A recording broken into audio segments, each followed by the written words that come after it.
সংস্কার কমিশনগুলোর পূর্ণাঙ্গ রিপোর্ট আমরা আশা করছি 8 ফেব্রুয়ারি প্রকাশ করা হবে। 8 ফেব্রুয়ারি একই সাথে এই সংস্কার কমিশনের প্রধানরা মিলে আশু করণীয় কী আছে, সংস্কার কার্যের ক্ষেত্রে আশু করণীয় কী আছে, মধ্যমেয়াদে কী আছে, বা ভবিষ্যতে নির্বাচনের পরে যদি তারা কিছু করতে চায় সেটা কী আছে, সেটা 6টা কমিশন মিলে একটা সর্বসম্মত সুপারিশনামা পেশ করবেন 8 ফেব্রুয়ারিতে।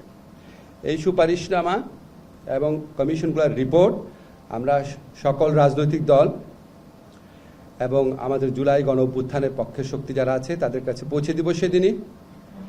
এরপর রাজনৈতিক দল গণ অভ্যুত্থানের পক্ষের সকল শক্তির সাথে আলোচনা এবং সমঝোতা ক্রমে জাতীয় ঐক্যমত্য কমিশনের প্রথম আনুষ্ঠানিক বৈঠক অনুষ্ঠিত হবে। আমাদের রিপোর্ট জমা দেওয়ার কথা ছিল গত মাসে, কিন্তু আমরা আমাদের কাজের কারণে করতে পারিনি, কারণ আমরা মাঠে গিয়েছি, লোকের সঙ্গে কথা বলেছি, আপনারা এটা জানেন, এগুলো তো আমরা এর আগেও বলেছি। আজকে আমরা চূড়ান্ত করে স্বাক্ষর করব। কালকে দুপুরে 12:30টায় আমরা মাননীয় প্রধান উপদেষ্টার অফিসে যাব এবং তাকে হস্তান্তর করব। 100টার বেশি সুপারিশ আছে।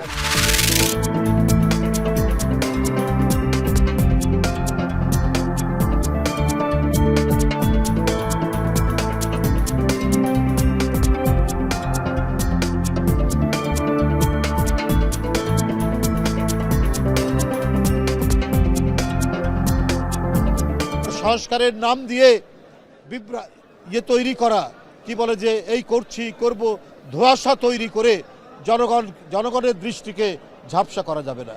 বিএনপির পক্ষ থেকে বারবার বলা হয়েছে সংস্কার আপনারা করবেন করুন, কিন্তু কথা হলো সংস্কারের নাম দিয়ে আরও গণতন্ত্রের যে কাজগুলো রয়েছে, গণতন্ত্রকে মজবুত শক্তিশালী করার জন্য, আর সবচেয়ে বড় কথা হচ্ছে যে গণতন্ত্র মানেই হচ্ছে জনগণের শক্তি, জনগণের ক্ষমতা। আপাতত আমাদের মেইন কনসার্ন হলো মূল্যস্ফীতিটা যতটুক সম্ভব যত তাড়াতাড়ি আমরা ইসে করতে পারি, সেটাই সবচেয়ে বড় চাপ।